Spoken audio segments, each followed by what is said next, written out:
দৈনিক 5 বার মসজিদ থেকে আমাদের জন্য ডাক আসে কিনা? কথা বলেন।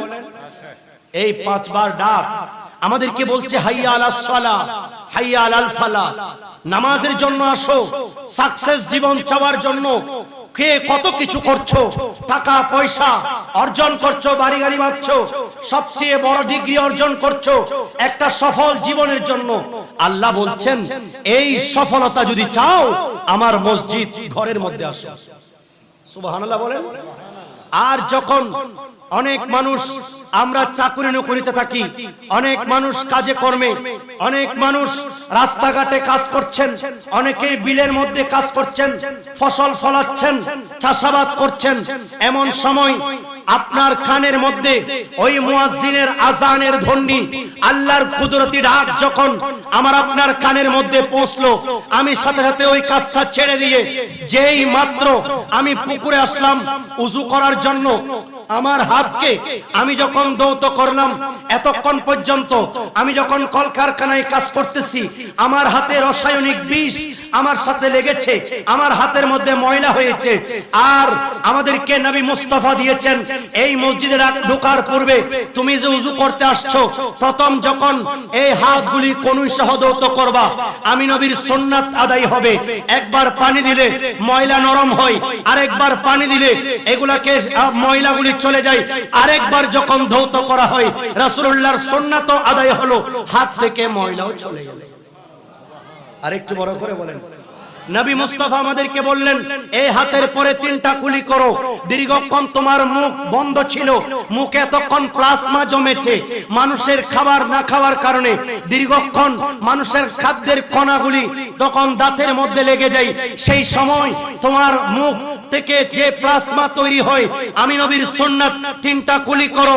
বিজ্ঞান বলছে মানুষ যখন কুলি করে ওই পচা খাবারগুলি চলে যায়, দাঁত পরিষ্কার হয়ে যায়, মুখ পরিষ্কার হয়ে যায়, আর ওই খাদ্য কণাগুলি মানুষের পেটে পাকস্থলীতে যায় না, যার কারণে মানুষের রোগ সৃষ্টি হয় না যদি মুখ পরিষ্কার থাকে। সুবহানাল্লাহ। যখন মানুষ 3টা কুলি করলো, মানুষের মুখের মধ্যে এই সকল জীবাণুগুলি চলে যায়। এরপরে যখন নাকে পানি দেয়, আমরা দৈনিক 500 ঘনফুট অক্সিজেন এই নাক দিয়ে আল্লাহর রহমতের এই অক্সিজেন গাছ থেকে গ্রহণ করছি। আলহামদুলিল্লাহ বলেন।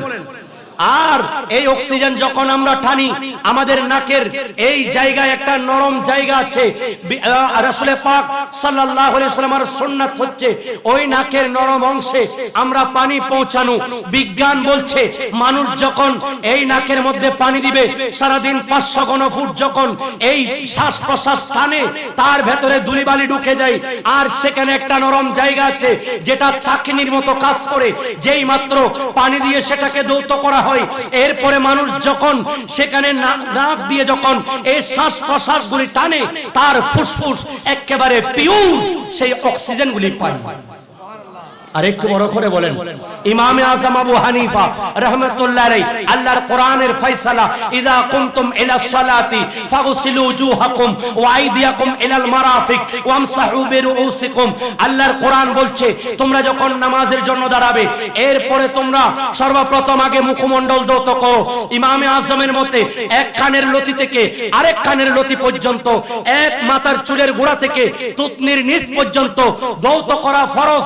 সেই জন্য বান্দা যখন এভাবে ধৌত করবে, আল্লাহর ফরজকৃত ইবাদত এটাও আদায় হবে। সাথে সাথে বিজ্ঞান বলছে সারা দিন মানুষ চলাফেরার কারণে তাদের মুখের মধ্যে যে ধুলিবালিগুলি জাগে, এগুলাকে যখন 3 বার পানি দিয়ে ধৌত করা হয়, মানুষের মুখ পরিষ্কার হয়ে যায়। ব্রণ মেস্তা এগুলো আর উঠে না, মানুষের মুখ সুন্দর থাকে। সেই জন্য রাসূল পাক বলছেন আমি কিয়ামতের ময়দানে আমি নবীর উম্মতদেরকে চিনবো, আর তারা তাদের এই মুহাজ্জিরিন গুররুল মুহাজ্জিরিন একেবারে দবদবে সাদা, তাদের উযুর কারণে চেহারা দবদবে সাদা হয়ে যাবে। হাতের কনুই পর্যন্ত ধৌত করো। ইলাল মারাফিক ইমামে আযমের মতে কনুই সহ, কনুই পর্যন্ত নয়, কনুই সহ যখন ধৌত করলেন, কনুর মধ্যে এমন কতগুলা রক আছে যেগুলার কানেকশন আপাদ ও মস্তক।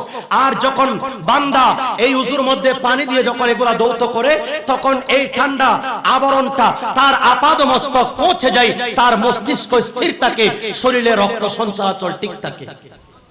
বিজ্ঞান আমাদেরকে বলছে, রাসূলুল্লাহ ১৫০০ বছর আমাদেরকে শিক্ষা দিয়েছে, আল্লাহর কোরআন আমাদের জন্য এই শিক্ষা দিচ্ছেন যে এই বান্দা যখন এই মাথা মাসাই করবে, যখন তার সারাদিন কাজ কর্মের কারণে মাথা গরম থাকে, সেজন্য একজন মানুষ যখন আরেকজন মানুষের সাথে ঝগড়া লেগে যায়, তাড়াতাড়ি তাকে উযু করাইয়া দাও, উযু করাই দিলে তার মস্তিষ্ক, তার ব্রেন ঠান্ডা হয়ে যায়।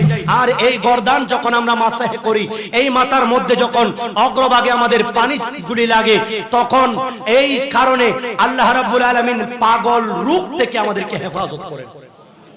এরপরে ডায়াবেটিস সহ বিভিন্ন জটিল কঠিন রোগে যারা আক্রান্ত, ডাক্তার তাদেরকে বলে আপনি স্যান্ডেল ছাড়া, জুতা ছাড়া হাঁটবেন না, কারণ পা দিয়ে আপনার ময়লাগুলি প্রবেশ করবে। ইসলাম আমাদেরকে দিয়েছেন কত সুন্দর, এই দুই পা যখন আমরা উযুর মধ্যে দৌত করি, পা থেকে ময়লা চলে যায়। এগুলা আমাদের আদর্শ, এগুলা রাসূল পাকের দেওয়া আমানত, আমাদেরকে পালন করার দরকার আছে কিনা?